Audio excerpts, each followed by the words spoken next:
Vamos, como sempre, iniciar com uma oração, né? Para que Nosso Senhor esteja conosco nessa noite. Vamos usar uma Ave Maria, em nome do Pai, do Filho e do Espírito Santo. Ave Maria, cheia de graça, o Senhor é convosco. Bendita sois vós entre as mulheres.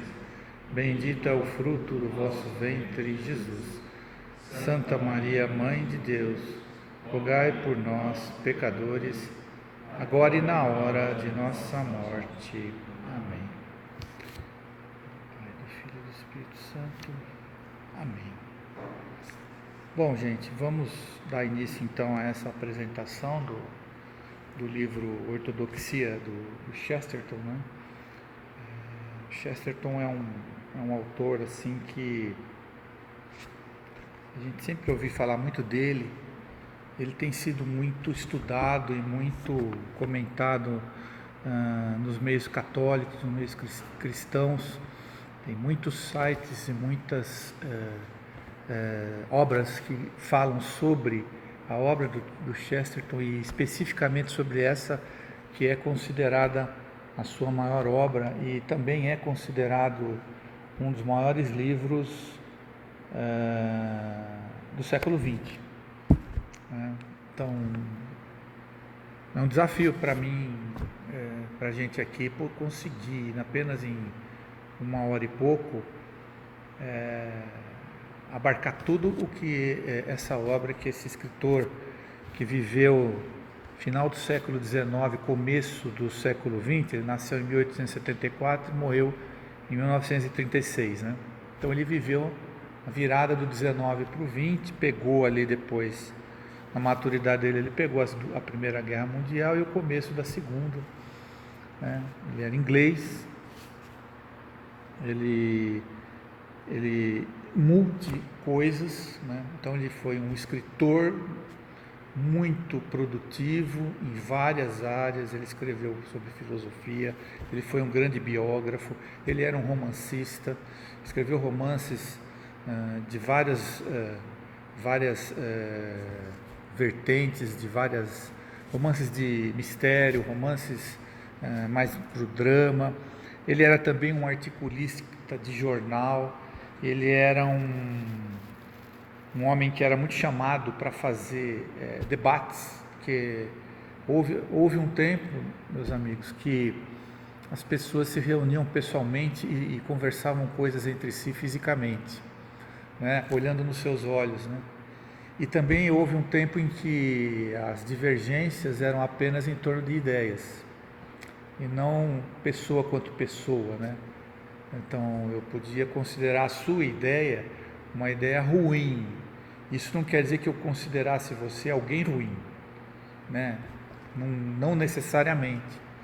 Então ele era um debatedor muito famoso, enfim, um pensador, né? Um filósofo, alguém que pensa como grandes questões da humanidade, coisas que amplas, que também a gente esquece um pouco de olhar, porque a gente está olhando muito para baixo, olhando muito no micro, olhando muito a floresta, uma árvore, essa árvore, e de vez em quando você tem que entrar no helicóptero e sobrevoar a floresta e ver os grandes contornos. Isso foi a proposta, né, do Chesterton. E essa obra, Ortodoxia, se a gente for colocar assim em termos primeiramente introdutórios,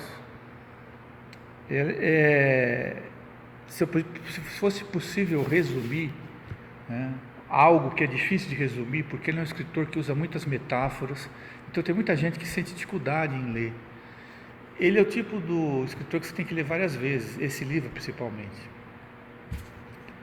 Mas se você puder resumir, é uma contraposição. Ele colocou, né, escreveu esse livro para tentar rebater, né, o pensamento chamado de pensamento moderno, né? O que é o pensamento moderno? A gente olhar para a história, né, a gente tem lá a idade, localizando a Idade Média, né, aquela idade que todo mundo considera que foi aquela idade das trevas, né, aquele tempo lá, século XIV, século XV, século XVI, e uma idade que as pessoas pensavam muito em função de Deus, da religião, Deus era central na vida das pessoas daquela época. E com o passar do tempo, a evolução das coisas, surgiu um novo pensamento que é o chamado pensamento moderno. Eu não sei quanto a vocês, mas eu sempre tive dificuldade de olhar esse termo, pensamento moderno, porque eu acho até que já é uma marca que introduziram na gente. Falou pensamento moderno, falou, então é bom. Mas não é bem assim, né? Não é bem assim. De qualquer modo, foi um pensamento que tem esse nome de moderno ou modernismo, que se subdivide em várias filosofias, várias escolas de pensamento, mas que todas elas, para o Chesterton, ele considerava todas elas artificiais, e ele se contrapôs a elas, né? Mais até que em artificiais, ele chega a dizer que essas filosofias todas, que compõem o grande movimento modernista que existe até hoje, que estão presentes, levam até mesmo à insanidade, uma certa insanidade, um certo comportamento disfuncional e ilógico das pessoas, né? E o argumento que ele usa para se contrapor a esse modernismo é justamente ele recuperar a ideia que havia sido perdida do tempo da Idade Média do cristianismo como sendo aquilo que explica melhor a realidade do que o modernismo. E nós estamos mergulhados numa realidade. Para que a gente possa entendê-la, o modernismo não é a resposta para o Chesterton. É o cristianismo que é a resposta. E ele vai fazer essa caminhada, né? Ele vai criticar o pensamento moderno. Quando o pensamento moderno veio, ele veio dizendo, olhem a Idade Média, com aquela superstição toda. É muita superstição, né? É muita pieguice. Não, vamos ser mais racionais, vamos acabar com essa superstição, né? E passaram a negar aquilo que o Chesterton chama de a revelação, né? Deus se revelou através de seu Filho Jesus, né? O credo que a gente reza é um grande resumo da revelação, né? Que Deus é Pai, que é todo-poderoso, né? Que veio seu Filho Jesus, que morreu, ressuscitou, enfim. Esse pensamento moderno veio tentar refutar um pouco isso. E o Chesterton vem do outro lado brigar com isso, né? A gente costuma chamar essa linha de atuação de pensadores que tentam debater contra aqueles que são contra a religião, a famosa apologética, né? Então, não sei se vocês já ouviram falar esse termo. Então o cara está fazendo apologismo disso, apologismo daquilo, quer dizer, ele está fazendo a defesa, né, de alguma concepção, de alguma ideia que ele tem de alguma coisa. Então, o Chesterton, e essa obra dele, ela é mais ou menos considerada uma obra apologética, mas não uma obra apologética tradicional. Ele foge um pouco disso, né? Porque ele é muito filosófico. Então, não é uma obra apologética tradicional. A metáfora que pode ser, que existe no livro, que é o abre alas do livro, ele fala assim, olha, eu resolvi escrever esse livro porque eu nasci, no meu formação intelectual, eu tive contato com as filosofias modernistas, eu cresci com isso daí, eu me senti desconfortável e resolvi estudar melhor. Só que, surpresa, é como se um navegador que entrou num navio e se lançou ao mar em direção a um lugar que ele achava que era um lugar inexplorado, indo em direção a esse lugar para explorar esse lugar, e de repente, depois de um tempo, ele atraca na Inglaterra, num lugar conhecido. Ele faz essa metáfora para dizer, puxa vida, o cristianismo esteve aqui do meu lado, eu não precisei estudar e dar toda essa volta e percorrer todas as filosofias, porque eu acabei chegando a uma coisa que eu aprendi no catecismo, que é a verdade, né? E eu vou escrever um livro sobre isso agora. Então, esse livro, se a gente puder dividir, tem dois objetivos. Primeiro, provar que a fé cristã é a crença que melhor proporciona uma solução espiritual que espanta-se com o mundo, porque ele é imprevisível, mas encontra nele o seu lar, né? Então, sempre trabalhando isso daqui, quer dizer, a gente não estamos aqui para explicar o mundo, estamos aqui para ver o que está acontecendo e trabalhar dentro dessa dinâmica de aventura e descanso, ordem e caos, né? E nessa dinâmica, se apegar ao cristianismo é a melhor opção, tá? E o segundo objetivo é contar a história dele, a trajetória dele que ele percorreu, o pensamento dele percorreu para ele ter chegado a essas conclusões. Então também é uma espécie de um relato pessoal dele, não sei se foi uma conversão, mas foi uma redescoberta que ele teve da fé cristã, né? Que ele acabou chegando. Então ele fala, eu estudando as heresias, as ideias modernistas, que eram heréticas, porque eram contra o cristianismo, eu acabei chegando na ortodoxia, que é justamente o contrário, né? É a ordem, né? Bom, são 8 capítulos que ele escreveu, né? E falar a verdade para vocês, cada capítulo desse já daria umas 2 horas para conversa. Então eu vou tentar passar o mais rápido possível por cada um deles nos pontos principais. O capítulo 1 e os títulos dos capítulos, eles são interessantes. À primeira vista parece ser meio sem sentido, depois você vai entender, né? O primeiro capítulo é denominado O Lunático. Então, no primeiro e no segundo capítulo, ele ainda não vai falar de religião. Ele vai falar de uma questão mais assim, filosófica, né? Criticando as ideias que naquele tempo que ele viveu estavam predominando, começando a assumir uma predominância no pensamento das pessoas, né? Então ele fala assim, as filosofias modernas, elas têm as mesmas características que levam uma pessoa a uma espécie de loucura, uma esquizofrenia, né? Porque é próxima da insanidade, pode levar a ela. Depois que você acaba de ler o livro, no fundo o que ele estava chamando de insanidade, na verdade era pecado, né? O pecado, mas ele não podia ainda falar disso, então ele fala insanidade. E na verdade o que é o pecado? É uma insanidade, né? Mas para nós cristãos nós sabemos, mas ele está conversando, escrevendo para um monte de gente que não é, né, cristão. Então ele fala, olha, as filosofias modernas que estão por aí nos levam à insanidade, à loucura, porque essas filosofias todas elas têm como comum o quê? Defesa da razão, a racionalidade. E ele fala, é justamente isso que pode levar uma pessoa à loucura.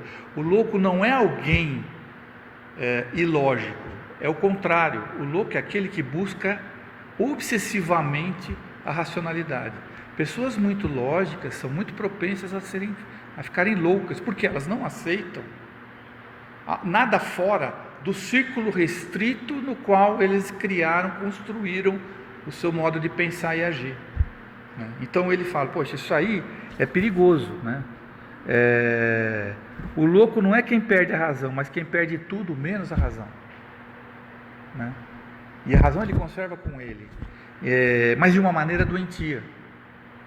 Então ele primeiro chama atenção para isso, né? O pensamento moderno não é que ele não tem méritos, ele tem méritos, né?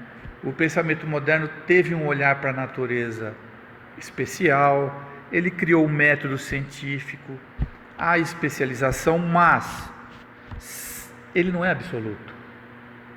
E os modernistas absolutizaram o pensamento moderno, e ao fazê-lo se fecharam dentro de um círculo que pode sempre conduzir a uma certa insanidade, porque a realidade não é só a razão, né?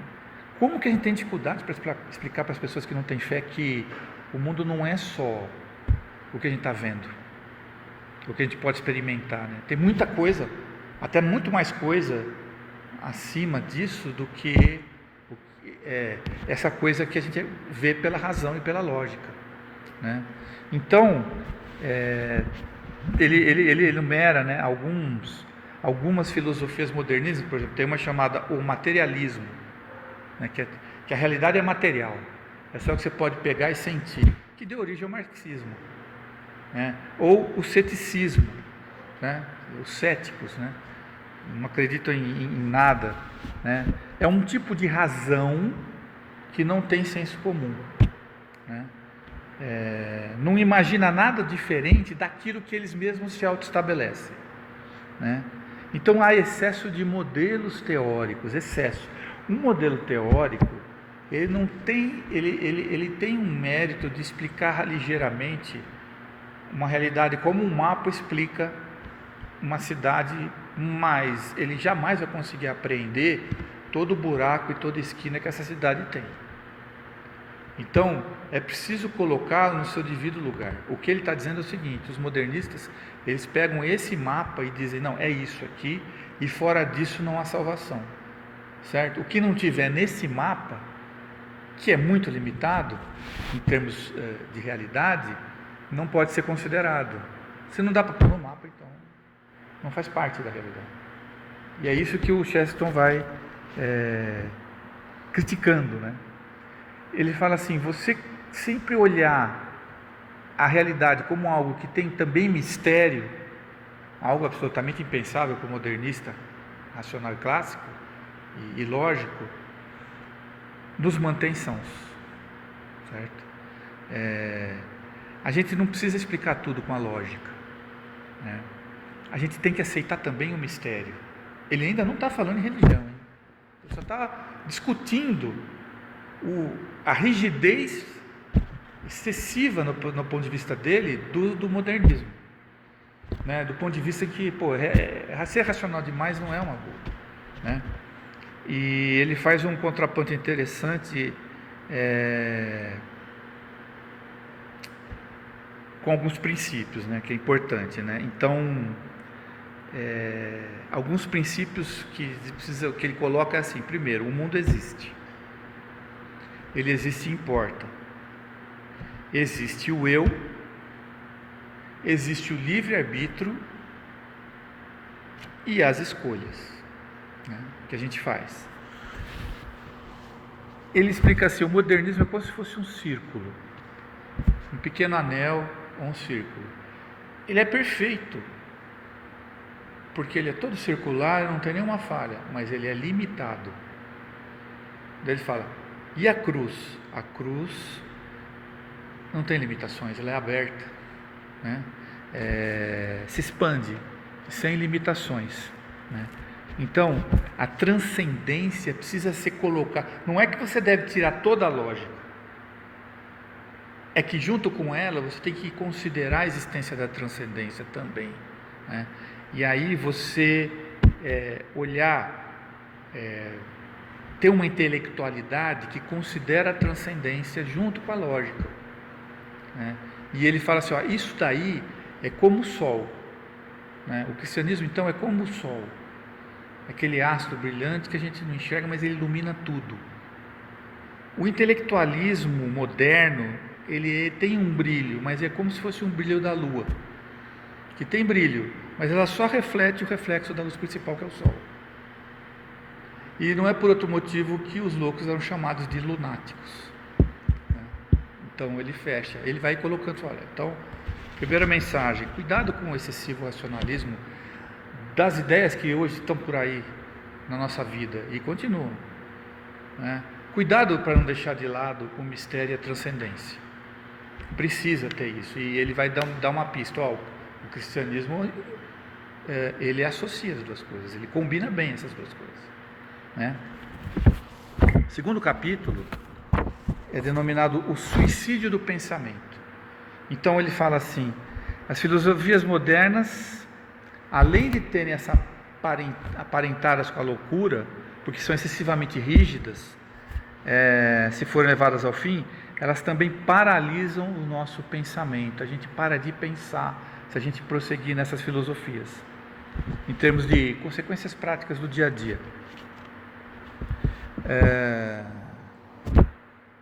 Elas fazem com que as virtudes do cristianismo tenham enlouquecido. Por que é isso? Então ele dá um exemplo. Vamos pegar uma virtude muito especial do cristianismo, que é a humildade, né? Então, a humildade, na era moderna, ela foi deturpada, né? Humildade passou de humildade diante de Deus, em primeiro lugar, né?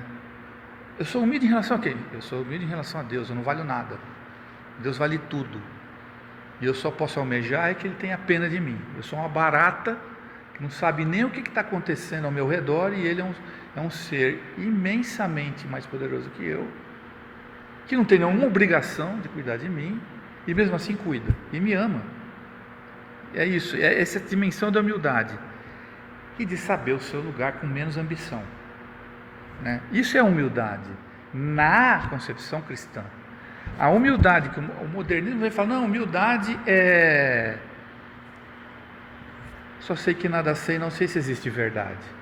É você abdicar da busca da verdade, é relativizar tudo. Poxa, o cara que fala isso hoje em dia, eu não sei mais nada, eu não sei de nada. Nossa, que cara humilde que ele é. Não, ele não é humilde. Ele não está sendo humilde de verdade. Ele está sendo louco, né? Então, essas teorias acabaram, como ele diz, né, deturpando as virtudes cristãs, como a humildade e outras mais, né? Ele dá alguns exemplos para isso. Por exemplo, tem uma linha de pensamento moderno que é o evolucionismo, do Darwin. Então ela fala assim, olha, tudo evolui, né? Mas aí ele vai questionar, mas se é permanente e inevitável a evolução, se as coisas todas estão evoluindo irremediavelmente, em movimento em direção a algo, então não adianta pensar, porque tudo vai mudando. Então por que eu vou ficar pensando nas coisas? E o meu pensamento se paralisa. Eu paro de pensar, deixa a vida me levar. O evolucionismo, né? Segundo, a linha chamada progressismo, que também está muito associada a essas ideologias de esquerda, né? O progresso é inevitável, ele tem que acontecer. Pô, mas isso é um objetivo que sempre, então, se você só priorizar e só priorizar o progresso, então tudo é em torno de as coisas progridem sempre, significa dizer que o objetivo está sempre se alterando para um novo patamar, nunca se estabilizando. Então também não preciso pensar, então eu paro de pensar. E ele fala, isso é muito perigoso, você para de pensar, filosofar, pensar sobre as coisas, né? O chamado pragmatismo, que é uma outra abordagem filha do modernismo, né? Que é só o que é útil para o dia a dia, basicamente, né? Tem que ser prático, coisas práticas. Sair do abstrato, quer dizer, mas a crença no absoluto é um dos suportes para o meu dia a dia. Ninguém aguenta viver esse dia a dia só pensando na prática. Ninguém aguenta. Nós desmoronaríamos se a gente... E muitos estão desmoronando porque não olham o seu dia a dia e falam, nossa, meu dia hoje foi um moedor de carne para mim, só que eu tenho Deus. E Ele me sustentou e vai me sustentar. E a filosofia moderna, ela tira isso daí, só me deixa com isso, então eu vou caminhar de um abismo, né? Tem também o famoso niilismo, né, que é do Nietzsche, que é um outro filósofo, que diz assim, a adoração da vontade, tudo depende do que eu queira, né? Então, basta querer, mas a vontade deve se subordinar à razão, e isso elimina o processo de levantamento de possibilidades de escolha, da melhor escolha para a razão. Então, se o que eu quero é o que tem que acontecer, eu não estou mais olhando opções, o que vale é só a minha. mas também você tem que abrir as outras opções, tem que pensar sobre outras possibilidades, né? Então ele fala, as filosofias modernas deixam as pessoas meio malucas, porque enrijecem muito o seu pensamento, te tira de olhar para o absoluto e você para de pensar, inclusive, né? O terceiro capítulo, que ele chama A Ética dos Contos de Fadas. Mas que coisa louca, né? Mas tudo vai tendo um significado. Então, ele relata que ele descobriu que, através da observação, os contos de fadas, se você olhar os contos de fadas, qual é a mensagem que eles passam? Por exemplo, a primeira mensagem é: o mundo é espantoso. O mundo é muito mais fantástico do que aquilo que o pensamento lógico nos apresenta. E não é. Quanta coisa já aconteceu na minha vida, na sua e na vida dos outros, que simplesmente viola a lógica, né? Mas ao mesmo tempo dele ser um mundo espantoso, ele também é aconchegante, porque existem premissas e proibições de ordem prática e ética que impõem um certo sentido. Por exemplo, ele dá o exemplo da monogamia. Ele fala assim: olha, do ponto de vista estritamente lógico e científico, a monogamia não teria sentido. Por que você amplia a procriação da espécie? Porque você não refreia um desejo que você tem, mas a monogamia garante uma estabilidade e uma sanidade importante. Você não vai ver em contos de fadas de verdade, né? Não aqueles que estão sendo deturpados, especialmente nos últimos tempos, né? Lamentavelmente por algumas mídias até extremamente tradicionais. Esses contos de verdade, na verdade, você não vai encontrar muito tipo poligamia. Você não vai encontrar. Você não vai encontrar o mal vencendo o bem, né? Então ele fala: olha, eu prefiro pensar uma ética, não sei, como eu lidar com as coisas, como se eu estivesse num conto de fadas, né? Porque um mundo regido só por leis científicas, ele é morto, ele fala, né? Apenas uma engrenagem sem vida cujas partes não possuem livre-arbítrio, né? Então é uma previsibilidade enfadonha que leva à morte. Precisa ter um tempero na vida, né? Então ele vai falar assim: olha, no mundo das faldas há a distinção entre o que é lógico e algumas recorrências que não são leis, mas são tomadas como tal. Por exemplo, ele vai um pouco contra o naturalismo. Ele fala assim: olha, existe mesmo leis na natureza? São leis de verdade? Quem garante que, no fundo, não é uma lei que está se fazendo cumprir inexoravelmente na natureza, mas sim uma mera repetição permitida por alguém superior, que pode desrepetir isso se assim o desejar. E isso está sempre em suspenso, né? Então ele vai olhando assim: olha, ainda não chegando bem no cristianismo, ele vai falando: pensa bem numa certa mágica que existe no ar, que não é só concreto, né? Pensa em outras coisas. Então, nesse mundo, nada garante que a natureza vai evoluir, né? Pode ser apenas um hábito. Então, o que a gente chama de lei pode ser um hábito. Tudo bem, a macieira vai continuar dando maçã. Isso é uma lei? Não, isso é um hábito que a natureza tem e que pode mudar. Mas como assim pode mudar? Existe uma força maior que pode mudar isso. Mas aí você está sendo um cara que acredita em contos de fadas. Ele fala: eu sou esse cara. E que se você não pensar e não abrir a mente para isso, você não vai conseguir acreditar em Deus, né? Então, ele diz assim: o mundo é mágico. Então, se ele é mágico, tem um mágico, né? Tem um mágico. Existe um mágico por trás. nós olhamos para a igreja de 2000 anos que sobreviveu e que pela lógica ela não teria sobrevivido. Se nós fôssemos nos tornar algum ser todo poderoso que regesse pela lógica, nós não estaríamos aqui, a igreja não teria sobrevivido ao Império Romano.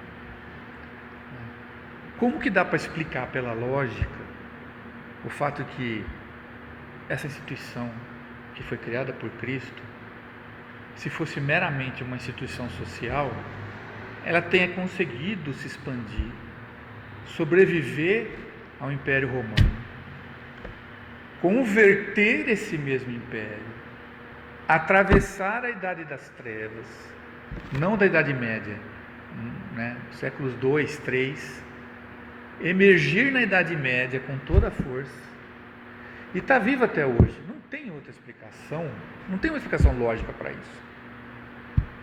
Pela lógica não pode. Então tem algo a mais. Então ele fala, é isso que você tem que olhar, né? Você tem que pensar nisso, né?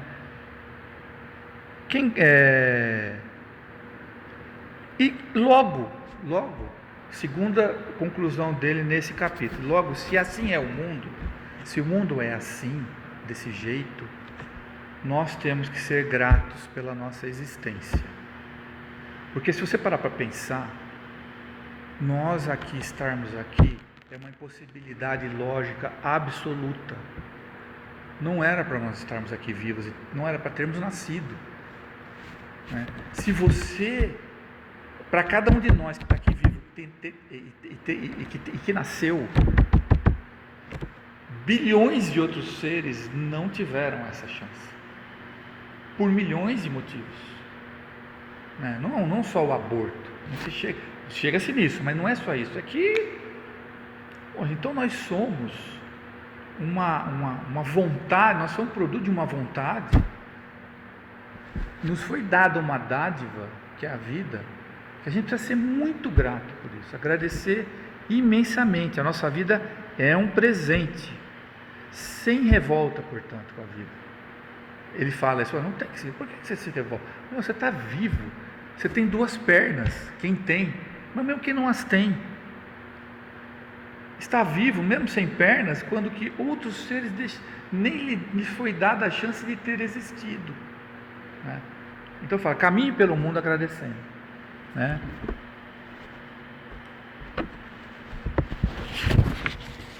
Aí ele chega no quarto capítulo, que ele chama de o estandarte do mundo. Aí ele vai chegar no cristianismo. Bom, então o modernismo leva à loucura, ele paralisa o pensamento, ele engessa a nossa vida, nos deixa olhar só para baixo, não nos abre para o transcendente, né? Como escapar disso? Qual é a crença que é capaz de suportar, né, um espírito que busque fazer uma reforma que melhore a realidade, mas não uma revolução, uma reforma, ou uma revolução do bem, né? Só pode ser o cristianismo. E aí ele faz uma discussão entre o otimismo e o pessimismo. Ele fala, nenhum dos dois. Os dois você tem que levar ao mesmo tempo, essas duas bolas levantadas, porque ambos são paralisantes na prática. E o cristianismo é a melhor solução para combinar essas duas perspectivas, né? Ele dá um exemplo. Imagina, por exemplo, uma favela, né? Não ele dá esse exemplo de favela, mas um outro local lá que ele fala. O pessimismo vai tentar explodir ela, para acabar com ela, né? Ou ele vai se matar, vai se conduzir ao suicídio porque não tem solução. O otimismo vai aceitá-la. Deixa, né? Até bom, né? A gente olhar de vez em quando e tal, né? O cristianismo vai amá-la, né? Na caridade, né? Ele vai sem razão mundana, mas transcendental, né? Salvação das almas. Ele vai olhar e falar, pessoal, existem almas que precisam ser salvas, nessa perspectiva, né? Um amor de mãe pelo filho, no fundo, né? Que às vezes é otimista, às vezes é pessimista, mantém os dois assim levantados. Não escolhe um dos dois e segue por um caminho, né? Mas não quer dizer que é um meio termo, né? Meio termo também não, né? Se quer uma revolução que seja benéfica, que melhore o mundo, né, tem que amar coisas boas no otimismo e odiar as coisas más na perspectiva pessimista. Quantas vezes nós ouvimos, né? Ame o pecador, mas odeie o pecado. Odeie mesmo. Não pode ser morno, né? Jesus e os vendilhões do templo, né? Aquele Jesus lá, né? Não era um Jesus bonzinho, né? Não era um Jesus naquele momento, não. Por quê? O que ele estava fazendo ali? Ele estava combatendo o pecado. Tinha gente que estava conspurcando o templo. E o que ele fez ali? Ele foi para cima. Tem que ir para cima em algumas situações. Perspectiva pessimista. Outras você tem que amar. É perspectiva otimismo, né? Uma outra perspectiva importante é ele critica muito uma perspectiva assim, excessivamente você considerar, e a gente ouve muito isso às vezes dentro da igreja, Deus está dentro de você, e é o que importa. Ele fala, calma com isso, ele até pode estar aqui, mas ele está lá. Deus não faz parte da criação, porque ele criou, então ele é alguém que está a parte disso, né? Então ele é o Criador que é separado da criação. Se ele se pôs um pouco em mim, não é isso que vai ser o eixo principal das coisas, né? A gente então deve amar a Deus como alguém que não está dentro de mim, que está fora, que eu estou vendo e que depois se manifestou em Jesus Cristo, né? Amar o que tem na natureza e que é bom, mas odiar o que é mal. E não ter vergonha de ter raiva do que é ruim, porque o ruim precisa ser combatido, né?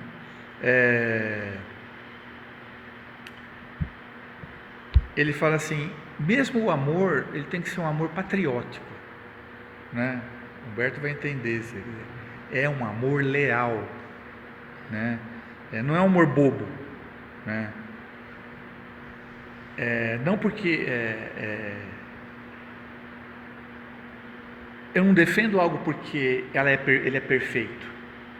Eu defendo algo porque eu pertenço a ele. Eu defendo a igreja não porque ela é perfeita. Eu defendo ela porque eu faço parte dela. Então eu vou defendê-la, né? Eu defendo o Brasil não é porque ele é perfeito, longe disso, mas eu defenderei sempre ele porque eu faço parte dele, eu sou dele. Então ele faz uma frase assim: Roma não foi amada porque ela foi grande, ela foi grande porque ela foi amada primeiro. Então esse é o estandarte do mundo. Capítulo 5, eu diria que assim é considerado um dos capítulos assim mais impactantes, porque ele fala assim, ele já começou no cristianismo, agora ele entra de uma vez, mas com o olhar dele, ele fala o paradoxo do cristianismo. O que é um paradoxo? É uma coisa que é isso, mas ao mesmo tempo é outra contrário disso. Isso é um paradoxo, né? Isso aqui é de um jeito e agora é de outro. E ele fala, qual é o paradoxo do cristianismo?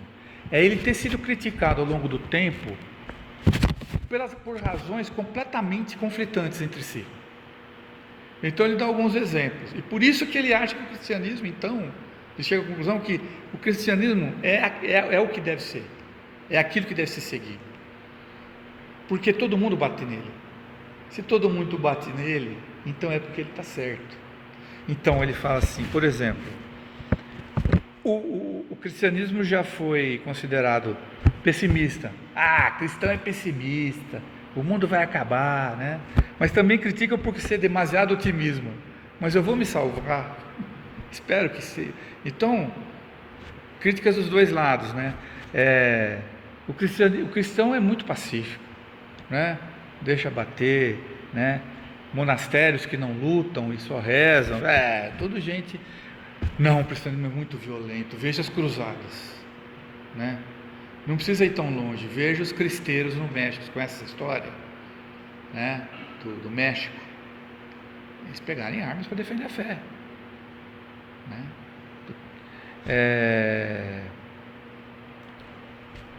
Triste demais. O cristão é triste.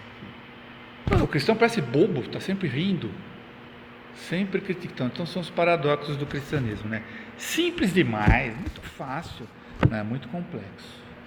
Ninguém entende esse tal de cristianismo. Qualquer porrete serve para bater no cristianismo, Chesterton fala, né? Então talvez ele não tenha tantos defeitos assim. Ele talvez então seja atacado tanto assim porque é a forma mais correta de se ser, né? E de alguma forma desconcerta os outros por isso, né? Quantos de nós já nos deparamos com outras pessoas que não têm a mesma nossa fé e olham para a gente e falam: nossa, como você é esquisito, na missa de novo, vai rezar de novo, né? Como você é estranho, né? Então, essas aparentes todas as contradições, na verdade o cristianismo abraça todas elas, né? Cristo, Deus e homem, outro paradoxo, né? É o supremo paradoxo, na verdade, né? Aquela famosa frase: quem perder a sua vida encontrará, quem quiser preservá-la a perderá. É um princípio de coragem isso daí, né? Vocês me perdoem agora colocar uma constatação que eu tive no tempo da pandemia. Muita gente morreu de medo de morrer.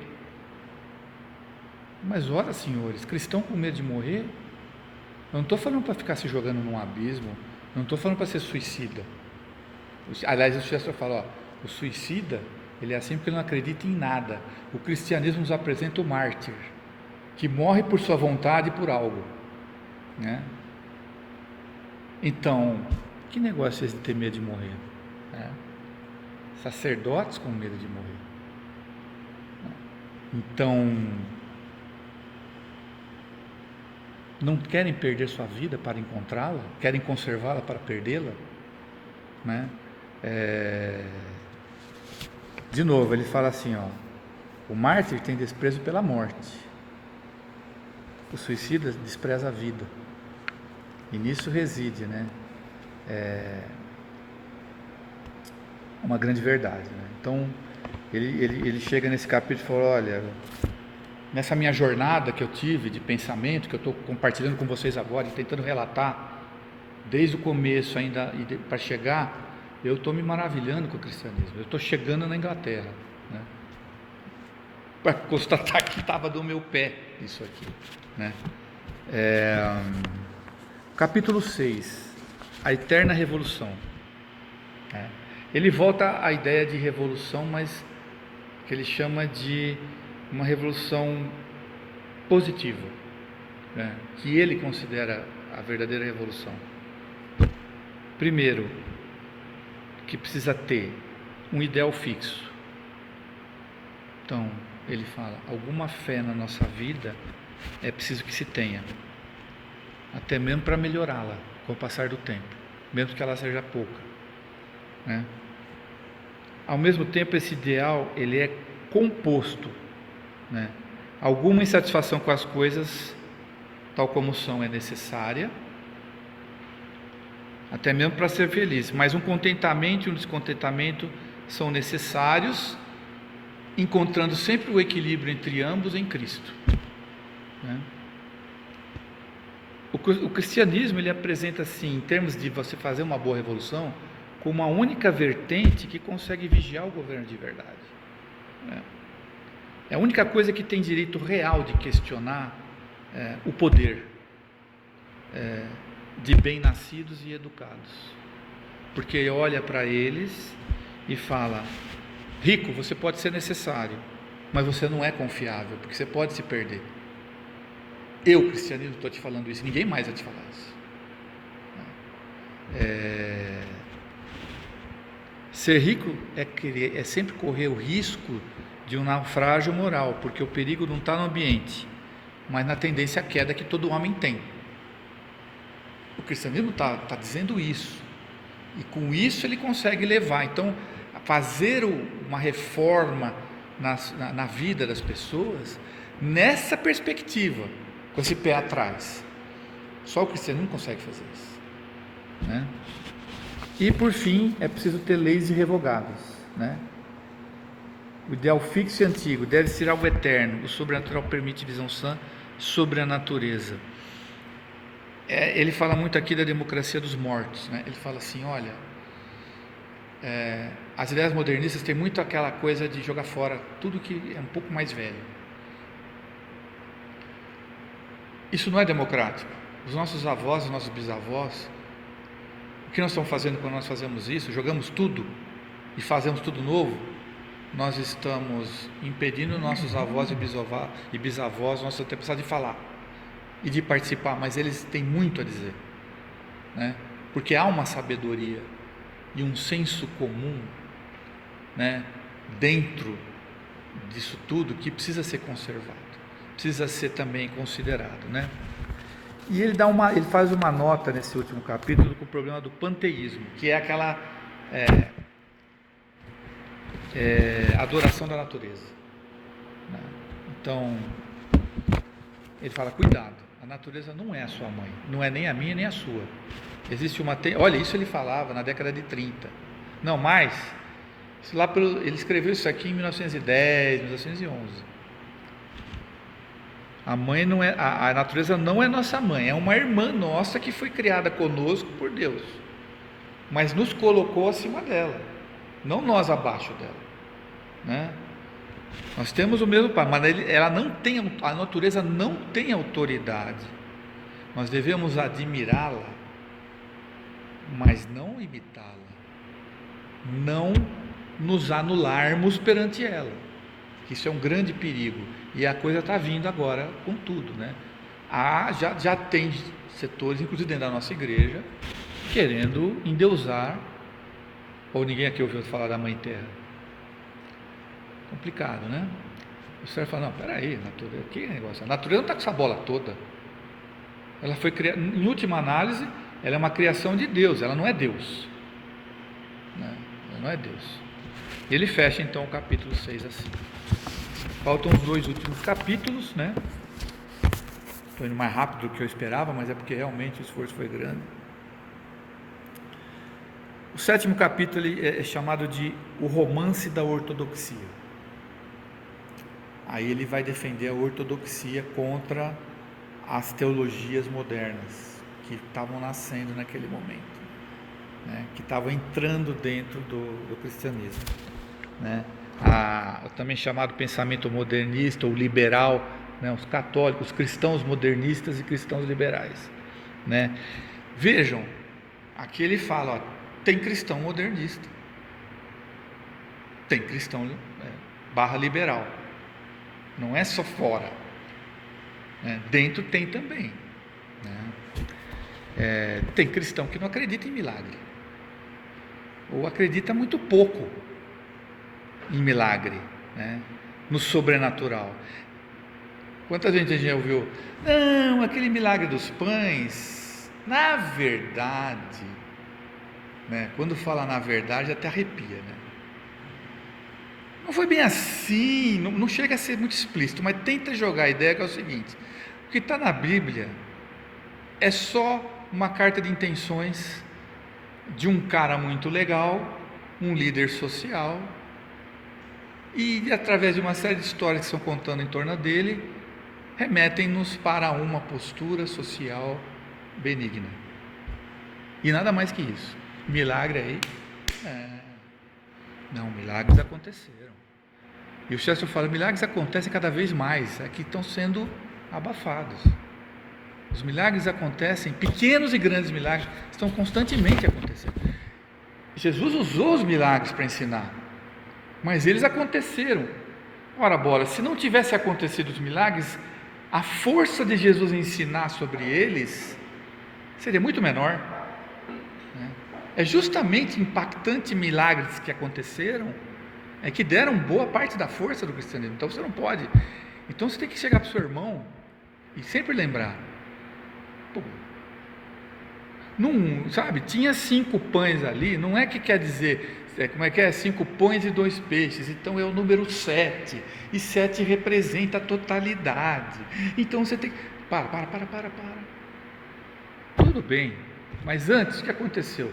Tinha 5 pães e foi materializando mais ali. Isto aconteceu. Você não pode negar isso. Você está negando isso? Então desculpa, não temos acordo entre nós. Não há como ter acordo. Milagres aconteceram e acontecem. Você picota um pedaço, só passa assim a mensagem. Não, mas de onde veio a mensagem? De um milagre.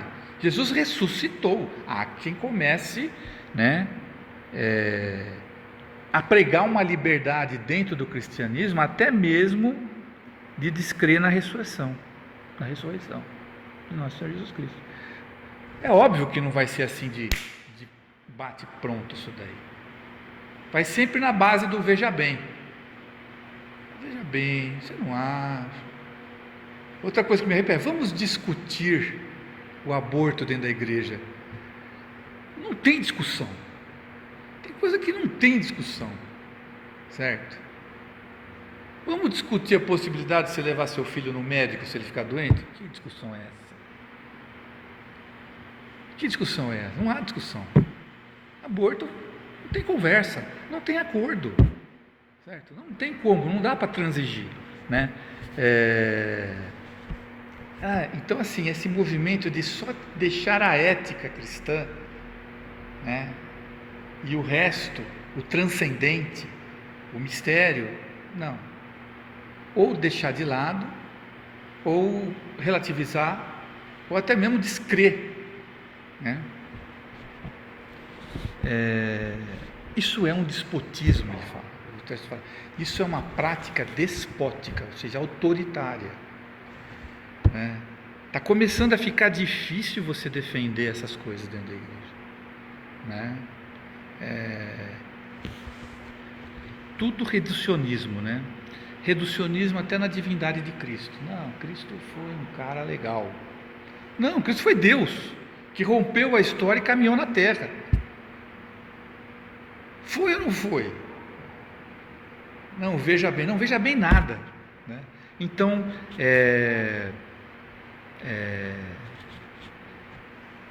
crença em milagres, ele fala muito disso, né? Quer dizer, a ortodoxia precisa recuperar essa crença nos milagres, né?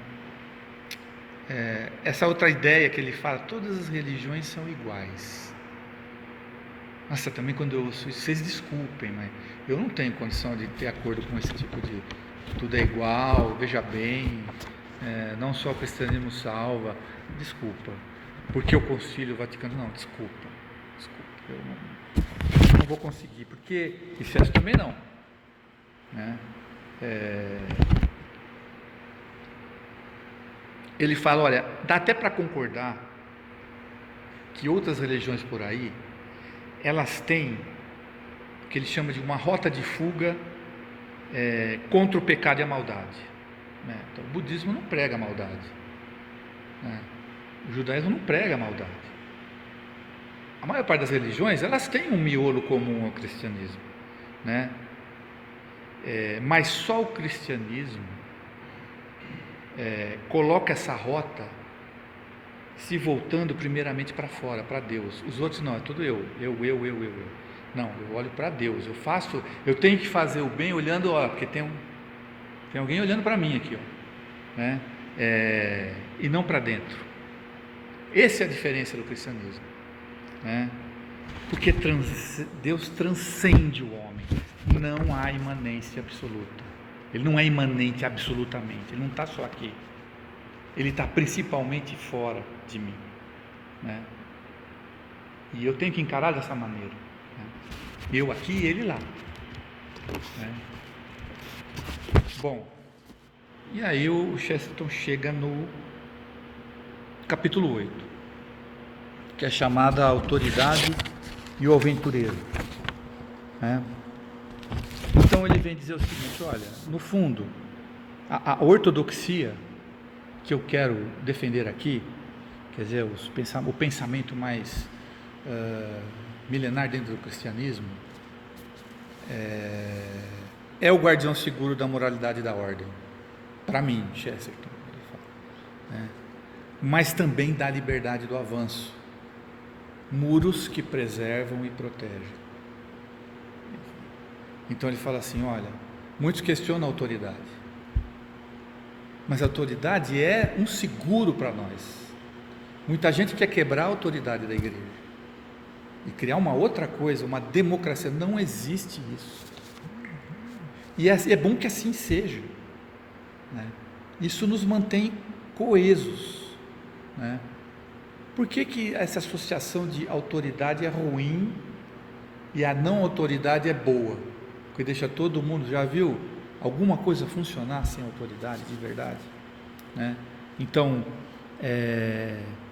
ele volta a dizer, Cristo não era um cara bonzinho e legal, ele era Deus, um ser, e aí abre aspas, um ser com lábios de trovão, atos decididos, e agia também com ira, caso fosse necessária. Há hoje em dia tentar passar uma imagem de Cristo como alguém, ursinhos carinhosos, sabe, um negócio meio... Não, ele era Deus, que ama, mas que pune, que é grandioso, não é fofinho, é grandioso, né? As palavras de Cristo eram duras também. Cristo não era politicamente correto, ele não era. Estão querendo falar que ele era, né? E aí, para terminar assim, né? Bom, ele fala, olha, primeiro a religião. Para ele, então, ele chega à conclusão que é uma professora viva, nesse capítulo, ela é uma professora para mim, viva e não morta, que me ensina hoje, amanhã e continuamente. O quê? Que eu sou um pecador e eu preciso me arrepender, que é a mensagem da cruz, né? A igreja é uma fonte viva, e a igreja dentro da religião, a nossa igreja, ela é uma fonte viva de fatos que ensina a cada passo que damos, né? Ela foi luz na idade das trevas, milagrosamente se manteve ao passar dos séculos, né? E manteve a civilização. Se hoje nós temos algo parecido com civilização, o que resta dela, nós devemos à igreja, né? Muito bem, concluindo então, fazendo um apanhado geral, essa obra dele então, em última análise, não é bem uma defesa da crença, mas é um relato do trajeto de pensamento do autor que o conduziu a acreditar na fé cristã. E todos nós deveríamos nos perguntar qual é o nosso trajeto. Em que ponto desse trajeto do Chesterton nós nos encontramos nesse momento, né? Que a teologia cristã é um crédito realmente convincente, né? É uma crença convincente que nos dá vida plena, né? A teologia do cristianismo, ela é uma fonte de vitalidade e de ética sólida, e o credo dos apóstolos é um resumo suficiente da teologia, e a conduta daqueles que a sustentaram na história é a ortodoxia. Eu gosto de pensar, quando ele fala isso, no final do livro, ele fala assim, e no começo também, ele fala, o credo dos apóstolos, se você puder resumir tudo isso que eu falei, decore o credo, entendendo o que ele está dizendo ali, porque aquilo foi o que os apóstolos colocaram ali, tudo isso que eu estou falando aqui, né? Eu sempre lembro de um livro de um filme que eu assisti muito tempo atrás, que me marcou muito. Era um filme histórico ambientado na colonização americana, bem no comecinho dela. E no começo da colonização americana, teve muitos protestantes que foram morar nos Estados Unidos fugindo de uma perseguição que estava acontecendo, de guerras que estavam acontecendo na Europa, e foram lá fundar suas colônias, né? E esse filme é a história de uma colônia dessas, bastante, digamos assim, piedosa, mas muito rígida, e aquela coisa do caça às bruxas, sabe? Então a história em si é assim: bruxa tem ou não tem, mas um aspecto desse filme é o seguinte, da realidade daquela comunidade ali, é que uma das formas de você descobrir se a pessoa estava com Deus ou já estava caindo na mão do capeta, era se ela conseguia recitar o creio em voz alta a qualquer momento que ela fosse instada a fazê-lo. Então acontece várias cenas, os caras estão ali reunidos, o pastor, porque o creio deles era igual o nosso. Quando eu lembro quando ela começava a rezar, era quase igual ao nosso. Rezava, reza agora o creio. Se falhasse uma palavra, ia para a fogueira. Vamos aprender a ler o creio, né? E senti-lo, para não irmos para a fogueira também, né? A fogueira eterna, né? Que também existe e tem sido negada, né? Muito sutilmente, né? O inferno é um lugar frio e triste. Não. Jesus falou, né? Vão para a chama, né? Até agora, né, no Evangelho, né? Afastem-se de mim, né? Vão para queimar nas chamas, né? Então, é basicamente esse o resumo da obra do Chesterton, que foi possível colocar nesse tempo tão exíguo que nós temos. Mas eu volto a dizer, cada capítulo dele tem muito mais coisa. Pra vocês terem uma ideia, eu tenho uma apresentação aqui que tem acho que umas 50 slides. Aí eu fui espremendo e virou 15, mas inevitavelmente você joga fora um monte de coisa, que é um crime você jogar. O livro do Chesterton é um livro para você ler grifando, e depois ler de novo, e depois ler uma terceira vez os grifos, e depois ler palestras sobre, né? É impressionante a força desse livro. E é difícil? Sim, é difícil. O que compensa mais ainda, né, o conhecimento, tá? Então eu agradeço a atenção de vocês, agradeço quem estiver assistindo essa gravação aqui no futuro, né? E eu encerro mais uma vez agradecendo a Deus e ao Espírito Santo de ter estado aqui conosco e que a gente consiga prosseguir na nossa caminhada. Obrigado.